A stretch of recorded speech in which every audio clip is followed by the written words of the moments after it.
नमस्कार मित्रहो. यश तुमच्या हातात हे पुस्तक आपण वाचायला सुरू करत आहोत आणि त्यातलं पहिलं प्रकरण आहे महत्त्व दृष्टिकोनाचे. यामध्ये सकारात्मक दृष्टिकोनाची निर्मिती कशी करावी ते आपल्याला पाहायला मिळेल. आता यात सुरुवातीलाच एक स्टोरी आहे मित्रांनो, अतिशय छान स्टोरी आहे. एक फुगेवाला जत्रेमध्ये फुगे विकून उदरनिर्वाह करायचा. त्याच्याकडे लाल, निळे, पिवळे आणि हिरवे वगैरे विविध रंगांचे फुगे असायचे. विक्री कमी होऊ लागली की एखादा फुगा तो सिलेंडरमधून हेलियम वायू भरून हवेत सोडायचा. उंच उंच जाणारा फुगा बघून मुले फुगे घेण्यासाठी गर्दी करत आणि मग त्याचा धंदा परत जोरात सुरू होई. असे तो दिवसभर करत राहायचा.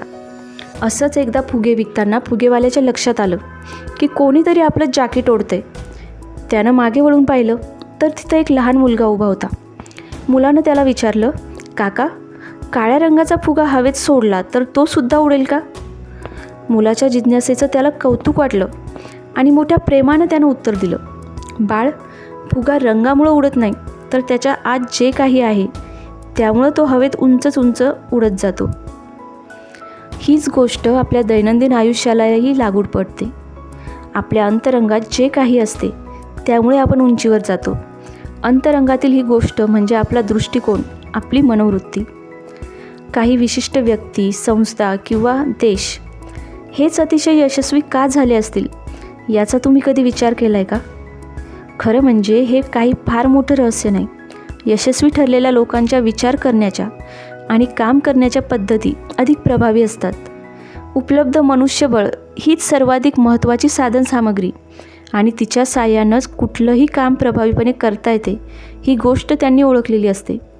व्यक्ती, संस्था किंवा देश हे यशस्वी होतात ते तिथल्या माणसांमुळं, त्यांच्या गुणवत्तेमुळं. जगभर हिंडून मोठमोठ्या व्यापारी संस्थातील अधिकाऱ्यांशी या विषयावर चर्चा केल्यावर लक्षात आलं की त्यांना समजा एखादी जादूची कांडी दिली तर उत्पादन क्षमता आणि नफा वाढून बाजारपेठेवर वर्चस्व निर्माण व्हावं. म्हणून त्या जादूच्या कांडीकडे काय मागावं? तर सर्वांचं एकच उत्तर मिळायचं, कर्मचाऱ्यांचा सकारात्मक दृष्टिकोन. काम करणाऱ्या लोकांचा दृष्टिकोन विधायक असेल, त्यांच्या मनात काम करण्याची खरीखुरी इच्छा असेल तर ते मिळून मिसळून आपापलं काम करतील. वायफळ खर्च, नासाडी टाळतील, कामाबद्दलची निष्ठा बाळगतील आणि एकूणच सर्व संस्थेत मनापासून काम करण्याचं वातावरण किंवा मानसिकता निर्माण होईल. हार्वर्ड विद्यापीठातील विल्यम जेम्स म्हणतात, आजच्या काळात माणसाला एक मोठंच सत्य गवसलं आहे आणि ते म्हणजे आपल्या दृष्टिकोनात बदल करून आपले आयुष्यच माणूस बदलू शकतो. कुठल्याही व्यवसायामध्ये सर्वाधिक महत्त्वाची गोष्ट किंवा संपत्ती म्हणजे मनुष्यबळ. ही संपत्ती भांडवल किंवा यंत्रसामग्री यांच्यापेक्षाही अधिक महत्त्वाची असते. दुर्दैवाने हीच संपत्ती सर्वाधिक प्रमाणात तुच्छ किंवा निरुपयोगी ठरवली जाते. आपली माणसे हीच आपली खरीखुरी संपत्ती असते. कधीकधी याच्या अगदी विरुद्धही घडते. आपली माणसे हेच आपले सगळ्यात मोठे ओझे ठरते. गुणसंपन्नतेची कसोटी. ग्राहकांना जास्तीत जास्त चांगली सेवा कशी द्यावी? आपले उत्पादन अधिकाधिक ग्राहकांपर्यंत पोहोचवण्यासाठी कोणती विक्री कौशल्ये आत्मसात करावीत? आपल्या कार्याचे सूत्रबद्ध नियोजन कसं करावं? अडचणीच्या प्रसंगांना कशा पद्धतीने सामोरं जावं? अशा निरनिराळ्या विषयांवरची प्रशिक्षण शिबिरे अनेक ठिकाणी लेखकाने घेतली होती.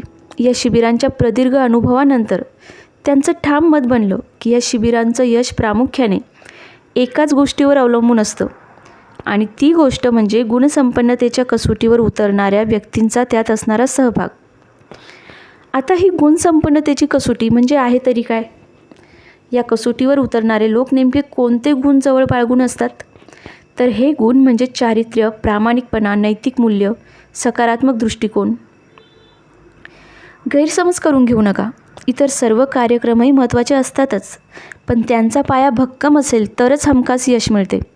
हा पाया म्हणजे गुणसंपन्नतेच्या कसोटीवर उतरणारे लोक.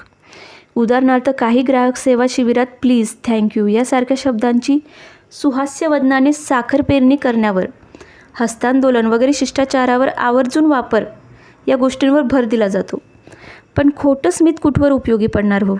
त्या व्यक्तीच्या मनामध्ये ग्राहकांविषयी मुळातच सेवाभाव नसेल तर तो किती वेळ स्मित करणार? शिवाय असं खोटं वरवरचं स्मित लोक लगेच ओळखतात. आपलं वर्तन खरोखरच प्रामाणिक असणं जास्त महत्त्वाचं असतं. त्याचं उथळ प्रदर्शन निरुपयोगी ठरतं. याचा अर्थ असा नाही की प्लीज, थँक्यू यासारखे सौजन्यदर्शक शब्द किंवा प्रसन्न स्मितहास्य अनावश्यक आहेत. या गोष्टी हव्यातच, पण अंतःकरणात खरा सेवाभाव असेल तर या बाह्य गोष्टी आपोआपच येतात. त्या कृत्रिमपणे कराव्या लागत नाहीत. फ्रेंच तत्त्वज्ञ ब्लेझ पास्कल याच्याकडे एक माणूस आला आणि म्हणाला, तुमच्यासारखी बुद्धी मला मिळाली असती तर मी अधिक चांगला माणूस बनलो असतो. त्यावर पास्कलनं म्हटलं, तुम्ही प्रथम चांगला माणूस बनण्याचा प्रयत्न करा, म्हणजे माझ्यासारखी बुद्धीही तुम्हाला आपोआप लाभेल. काय आलं तुम्हाला लक्षात यातून? कॅल्गरी टॉवर 190.8 मीटर उंचीचं आहे. त्याचं वजन 10,884 टन आहे. या वजनापैकी 60% म्हणजे 6,394 टन इतका भाग जमिनीत आहे. याचा अर्थ असा की इमारत जितकी मोठी असेल तितकाच तिचा पाया मजबूत असायला हवा. मजबूत इमारतीसाठी मजबूत पाया हवा असतो. त्याप्रमाणे यशस्वी होण्यासाठीही मजबूत पायाची नितांत आवश्यकता असते. हा पाया म्हणजे आपला दृष्टिकोन किंवा मनोवृत्ती होय. तुमच्या यशाला तुमचा दृष्टिकोनच कारणीभूत असतो.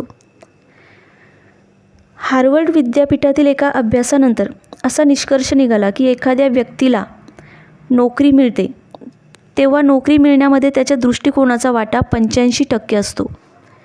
तर त्याला त्याच्या विषयाची असणारी माहिती व त्याचे व्यक्तिमत्व यांचा वाटा केवळ 15% असतो.